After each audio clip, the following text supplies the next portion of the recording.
Basi bana Billy ilibidi aishiwe pozi bwana. Ndugu yake ndio hivyo kashaamua. Sasa yeye atafanyaje? Kabidi aishiwe tu pozi amwache ndugu yake na mawazo yake. Wakati huo upande wa pili huko bibi ndo amekuja na mwadisia bi mkubwa bwana, mambo yaweza kutokea leo huko kwenye ufalme. Anaambia bwana mdogo amenitongoza bwana. Alivyonitongoza mimi nikamkatalia, nikamwambia siwezi kukubali. Bi mkubwa anaambia ni umekuaje ukatae kirahisi hivyo? Mtu kakwambia anakupenda, si ungejibu hapo hapo nakupenda pia. Yaani mimi mwenyewe ingekuwa mambo yangu nisingechelewesha pale pale ningetoa majibu. Wewe vipi wewe unakaa kizembezembe hapa? Mimi siamini kuna siku utakuja kuwa malkia wiki kijiji kizima. Bibi anamwambia hapana bwana, mimi sikutaka nichukulie kirahisi. Bi mkubwa wewe unachukulia poa nini? Sitaki anione mrahisi. Bwana ulifanya vizuri. Kweli wazo lako limeenda poa. Hebu gonga kwanza mwanangu. Gonga tena na tena. Alafu gonga tena. Alafu gonga hii hapa ya mwisho na mama yako bwana. Bi mkubwa anamkubali binti. Anaambia siamini siku ambayo utakuwa malkia wiki kijiji chote. Yaani jiji lote ili wewe ndio utakuwa malkia alafu utawaongoza. Bibi anaambia mimi nitakuwa malkia, tena malkia wa malkia wote na watanikoma nikiyapata. Bi mkubwa ndio maana napangilia vesi zangu, natulia, kazi yote mimi naipangilia vizuri. Bi mkubwa anambia ni dole, mambo safi kabisa. Wewe binti wewe, mimi najivunia wewe. Yaani uko poa kabisa, mipango yako mwanangu. Anaendelea kucheka na kujifariji. Bi mkubwa anaona mbona kama tushatoboa. Bibi huyu tayari ni queen huyu katika hii nchi. Basi bwana tunaachana na kule, tunakuja upande wa pili huko kwenye jumba la kifalme. Wakati huo bwana bibi malkia amekaa na mawazo kama yote. Unajua tena hapa ndoa yake haiendi sawa. Bwana mdogo amekuja Bile anamgusa bi mkubwa. Bi mkubwa vipi? Mbona kama una mawazo hivi? Shida ni nini? Kama upo sawa una huzuni? Sikuelewi bi mkubwa. Bi mkubwa anamwambia bwana mimi niko poa. Mimi niko poa kabisa. Yaani niko shwari. Bwana bi mkubwa sasa ndo anaendelea kumpa mwanae story. Anamwambia Bill, naona leo umeweza kupata rafiki mpya bwana. Rafiki mpya amekuja kukutembelea. Bwana mdogo anamwambia unamaanisha Kentura? Kentura mimi sio rafiki yangu na sina urafiki kama huo. Bi mkubwa anamwambia alafu leo nimeweza kuona kitu. Nimeona kitu alichokifanya Shedrack leo. Bwana natumai hichi kitu alichokifanya Shedrack cha kuigiza kuchukua nafasi yako hakitakuletea shida. Mimi sipendi shida kabisa wewe kakuletea shida na baba yako. Bwana mdogo anamwambia hapana bwana bi mkubwa, kila kitu kipo kwenye control yangu. Haiwezi kuleta shida yoyote. Billy ninamuongoza na mambo yote yatakuwa sawa. Hiyo yote ni maplani yangu nimeyapanga mimi. Bwana mdogo anavaa hizo kesi zote, anajivisha yeye, anamwambia bi mkubwa usiwe na hofu. Kijana wako mimi najipangaga sana. Yaani mambo yangu sifanyi kwa kukurupuka. Kwa hiyo ondoa hofu kabisa. Hakuna jambo bali litatokea. Mkubwa anamwambia mimi natumai hivyo mwanangu. Najua hutaniangusha. Lakini bwana mimi mzee wako aisee ananisumbua. Ni mpaka natamani nisingeolewa naye kabisa. Tusingefunga ndoa kabisa. Bi mdogo anamwambia bi mkubwa, yaani usingeolewa mimi ungenipata hapa. Nisingekuwa hapa msingeoana. Hebu acha kuongea maneno. Bibi anamwambia bwana mimi nakutania tu na kulipua kijana wangu, lakini wewe ni muelewa sana ndio maana nakupenda. Najivunia kuwa na wewe kijana wangu. Azabili bwana ikabidi afikishe tatizo lake kwa bi mkubwa. Bwana anamwambia bi mkubwa, hivi nikuomba jambo unaweza ukanisaidia? Bi mkubwa anamwambia ndio mimi naweza nikakusaidia. Ni jambo gani? Anamwambia sasa bi mkubwa bwana kuna mtu mimi nataka unisaidie. Kuna binti hapa anapitia matatizo sana, mama yake anaumwa. Sasa naomba unisaidie kiasi fulani cha fedha hizo umlipie mabili yote ya hospitali aweze kwenda kufanyiwa upasuaji. Bili ndio jambo aloweza kumuomba bi mkubwa wake hilo aisee. Bila ana huruma sana, imebidi alifikishe kwa bi mkubwa maana yeye pesa hana. Pesa kwa bi mkubwa zipo inaweza zikatoka. Bana sasa bi mkubwa upande wa pili leo ameamua kumuita bibie Chaka. Inabidi azungumze naye mawili matatu kuhusiana na huyo mume wao wanaomgombania. Sasa bwana kitu kingine usichokijua kuhusu mfalme. Mfalme anataka kumuoa sana bibie Chaka kwa sababu kaka yake ameweza kusaidia ufalme mpaka hapo ilipofikia kutokana na stories zinazosemekana. Sasa malkia amejaribu kuchunguza, anamwambia sasa we Chaka, kaka yako hajawahi kusaidia chochote kwenye hii nchi. Baada ya mimi kuangalia rekodi nimekuja kuligundua hilo. Alafu bado sikuelewi na wewe umechaguliwa kuwa kiongozi wa kuongoza wafanyakazi wote hapa Ikulu. Lakini pia tukiacha hilo, kaka yako pia ni kiongozi wa ustawi wa jamii. Hivi inakuwaje? Ni kitu gani kinaendelea kati yenu?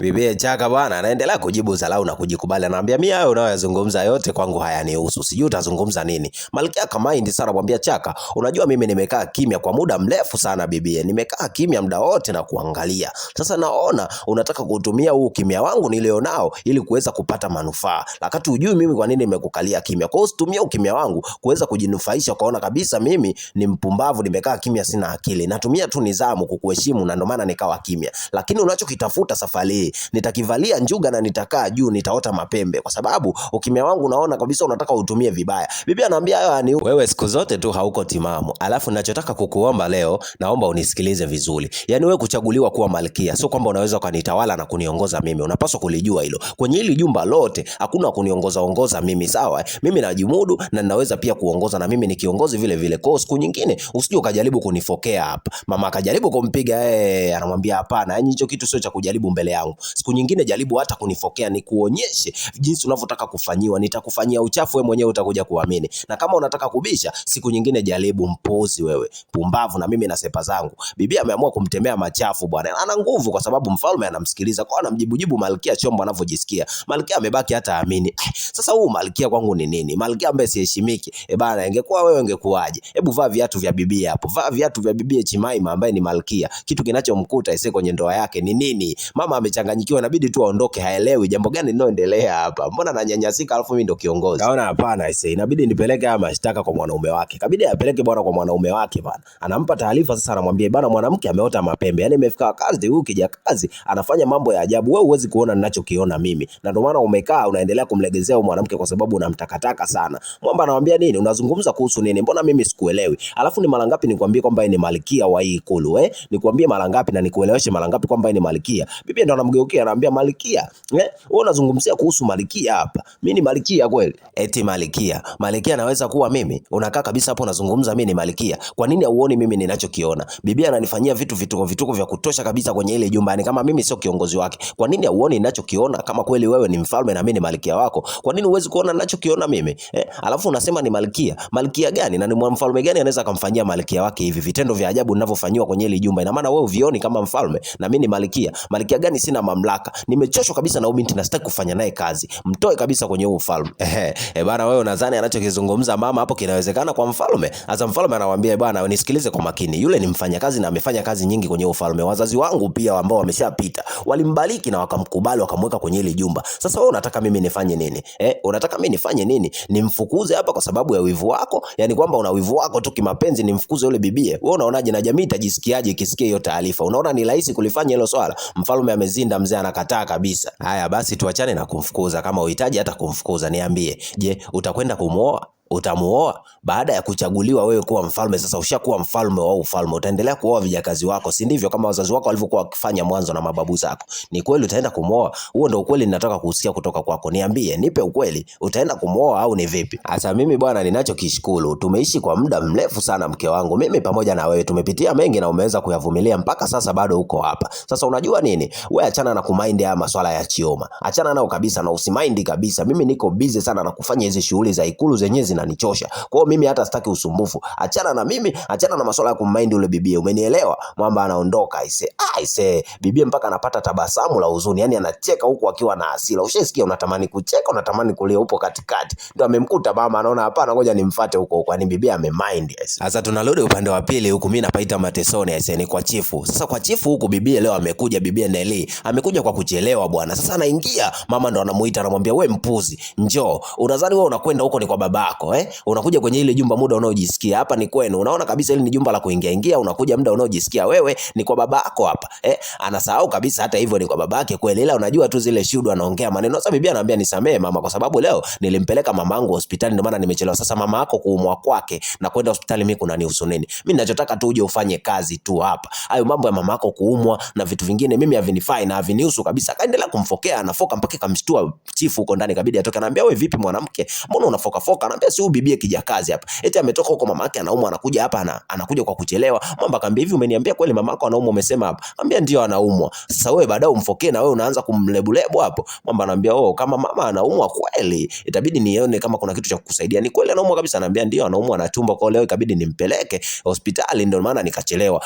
Chifu akaingia mfukoni bwana akatoa hela. Mimi nakwambiaga damu nzito kuliko maji. Yaani bado inamgusa hajui kama huyo anayeumwa huko ni mkewe.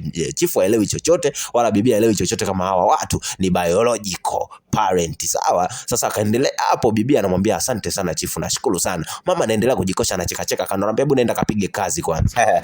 Bwana mama ni mnafiki sana. Yaani anajichekesha mbele ya mume wake kwamba naye amefurahia mume kutoa zile pesa. Sasa anamwambia mume unaenda wapi? Mwanaume anamwambia bwana mimi natoka naenda kuonana na mfalme, tuna kikao huko. Mbona basi mume wangu hebu nikukumbatie kidogo bwana. Unaondokaje kizembezembe hivyo? Basi akaanza kumpa hagi mume wake. Kumbe yote anamlagai tu aondoke ajue kuna amani huku fresh. Bibi anamwambia bwana nitakumisi, nitalete hapa nishakumisi. Mwamba anamwambia najua nitawahi kurudi. Basi ukirudi mimi nitakuwa nishakuandalia msosi wa kutosha mume wangu, vyakula kama vyote. Huko anaendelea kumchungulia ili apotee, huko nyuma afanye ushenzi wake maana kidogo amechukizwa. Ikabidi amzumu mzee amepotea kweli, kahakikisha amepotea, kaita Neli, we Neli njoo hapa. Sasa bibie ndo anaanza ugaidi wake kuonesha sura yake ya chui. Huko anaita tena Neli, na maana hujanisikia? Si nimekwambia usogee hapa. Anamuita kwa nguvu kabisa na kumfokea. Bibie anafika anamwambia nipatie hiyo pesa uliopewa. Sina maneno mengi, nipatie hiyo pesa. Bibie anamwambia hapana, hii hela. Akampola aisee anaendelea kuvutana na mimi, nataka hii hela unaniletea mambo ya kijinga hapa. Hizi hela za kwako za babako, nenda kafanye kazi huko. Wewe hujafuata kupewa hela utapata mwisho wa mwezi. Akamfukuza. Mama ana leo mbaya huyu aisee, sijapata kuona. Yani kachukua hela ndogo, eti ni mama wa chifu huyu kabisa, anapambania hela kidogo alichopewa bibi, wakati kingeenda kumsaidia na mama yake kule. Halo, malipo ni hapa duniani. Sisi tuendelee kuona, tutajua hapo nini kinaendelea na nini kitamkuta. Sasa bibi amekaa huko huzuni kama zote, analia. Mbona ananyanyasika? Hii kazi gani? Bibi machozi kama yote, yani analia vya kutosha. Yani mateso anayoyapitia, inabidi tu amwage machozi, analia, inamuuma vibaya mno. Sasa huko ni kwenye jumba la kifalme, baada ya kuja na bibie Kendall kumleta huko kwa jumba la kifalme kumsindikiza kwa prince, yeye ndo akakaa kwenye uchochoro kidogo analia. Wakati huo bwana mkubwa Bill anakuja huku bwana, akiendelea kuongea na simu. Sasa anasikia mtu analia hapa, ikabidi asogea na kuja kumwangalia. Ni Nelly. Anamwambia bwana, nimesikia vibaya au vipi? Ulikuwa unalia au mbona kama sijaelewa? Unalia kweli? Mama ndo anauliza sasa, na ni kwa nini na ni kitu gani kinakufanya ulie? Mimi nataka unielezee hapa. Huwa sipendi sana ukilia. Hebu nipe maelezo, kitu gani kinakufanya ulie? Bibi anamwambia sasa, bwana mimi sio kama nilikuwa nalia. Nimekaa tu hapa, wewe ndo umenifikiria vibaya. Mimi sikuwa nalia bwana, nilikuwa nimetulia zangu tu hapa, sima na wazawaza sana kwa sababu nimemsindikiza Miss Ken tu la kuja hapa Ikulu, lakini naona muda unazidi kwenda sana, afu bado hapa naona muda unaenda, alafu mimi nawaza kuondoka. Sasa mama anamwambia, kwani hapa unatakiwa ukae muda gani? Anambia kwa kama masaa mawili hivi. Mama ndo anashangaa, sasa ukae hapa kwa masaa mawili? Masaa mawili umsubirie Ken tu la kweli? Anambia sasa kumsubiri masaa mawili mimi hiyo sio shida. Shida ni mamangu ambaye natakiwa niende nikampokee, nimtoe hospitali aelekee nyumbani. Hilo ndo tatizo kubwa. Mama ikabidi amwambie tu wewe nenda, alafu mimi nitawaelezea kila kitu kwamba nitakuombea ruksa fresh. Kaambia hapana, mimi siwezi kuondoka hivi kwa sababu nitaachishwa kazi. Yaani nitakosa kazi kwa sababu ya hiyo. Aisee mimi inabidi tu nitulie tu hapa nisubiri, lakini namwaza mama yangu. Mwamba akapata wazo, akamwambia fresh tu, mimi nielekeze mama yako address ya hospitali ilipo, nikamchukue mama yako mimi nimpeleke nyumbani. Au unaonaje hilo limekaaje? Na bibi anamwambia wewe ukamchukue mama yangu? Na kwa nini unafanya hivyo? Jamaa anamwambia ndio, kwa sababu wewe siwezi kutoka, unaweza ukatoka. Bibi anamwambia hapana, kweli siwezi kutoka aisee. Ila wewe kwenda kumchukua mama yangu wakati hujui hata nyumbani. Anamwambia hapana, mama yako si anapajua kwenu, atanielekeza tu, mimi nitamkokota, tutafika hadi nyumbani. Wewe niamini, nipe address ya hospitali mimi nikamchukue bi mkubwa. Au unaonaje? Fletch ikabidi wakubaliane. Mwamba Abil inabidi tu ajitoe tu akamchukue bi mkubwa ampeleke Kiomboi, kwa sababu kumuokoa bibi, maana akikaa hapo kumsubiria Ken Tula na lombaya zake atakosa kazi na atashindwa kumrudisha mama, na mama ni kipofu atarudije? Mwamba ikabidi atoke bwana. Sasa amefika ndo ikabidi akamchukue bibi, amemleta hadi nyumbani bwana bi mkubwa Abil, kama sio mwana wa mfalme vile, yani anavyotumikia hivi. Amchukua bibi anamleta kwao bwana. Sasa ndo anakuja kushtuka wanakoishi wakina Ken, wanapoishi wakina Nelly ni wapi? Mwana wa mfalme ndo anakuja kuona bwana makazi wanaokaa wakina Nelly wanalala wapi bwana? Wanalala kwenye container. Bwana Abil anajua bwana na anafaa kweli. Yani huyo kijana alopewa, Mungu aendelee kumbariki. Amemchukua bi mkubwa bwana, amemleta nyumbani. Bwana hivi ni wewe ungevaa viatu vya Abil? Tuachane tu na Abil kwamba kuwa mwana wa kifalme. Wewe mtoto wa kishua, ungeweza maisha haya kujichanganya na maskini na kumpeleka? Kila mtu ana nafsi yake bwana. Bwana Abil amechukua na benchi kabisa, analiweka pale, endelee kukaa na bi mkubwa, ampe story asije akaboeka katuo binti yake bado hajarudi. Bwana Abil bwana, huu moyo sijui ameutolea wapi. Sasa hii ndio jinsi inavyotakiwa. Uwe kind kidogo na watu, uwe kiongozi bora. So unafanya tu mambo ya ajabu. Basi amekaa na bi mkubwa anaendelea kumpa story. Anamwambia bwana mdogo bwana, mimi nakushukuru kwa uliyofanya. Unajua umefanya mengi sana. Usijali, mwanangu atarudi na atakulipa kwa ulichonifanyia. Mwamba anambia hapana, mimi sijafanya kwa malipo bi mkubwa. Yaani sijafanya kwa malipo kabisa. Wewe usiwe na hofu na usimwambie. Bibi akamwambia poa basi. Kama sio kwa malipo nashukuru sana. Mama akamuuliza bibi, unahitaji maji nikakuletea? Ambia hapana bwana, umefanya mengi kijana wangu. Hayo mambo ya maji yaache, tutakuja kuyafanya mwanangu Nele. Ambia hamna bwana, mimi ni mwanao pia, naweza nikaenda nikakuchukulia maji ndani na ukapiga. Wewe niambie tu wapi naweza nikapata maji. Ambia bwana, usijisumbue bwana, nyumbani wanaweza wakawa wanakukumbuka. Hebu rudi nyumbani kidogo ukawasaidie na nyumbani. Mama anambia hapana, hebu niambie nikalete wapi maji ndani au sio? Ambia basi subiri nikupe funguo, usiende hivi. Chukua funguo kaniletea hayo maji. Nashukuru sana kijana wangu, una moyo kweli. Bwana huyu jamaa ana moyo kweli huu moyo ni hatari. Je, wewe kuweza? Mwamba anapambana sana. Yani huyu ni kweli ni mwana wa mfalme na ni kiongozi kweli ajaye. Bwana tukutane kwenye kigongo kijacho. Chao.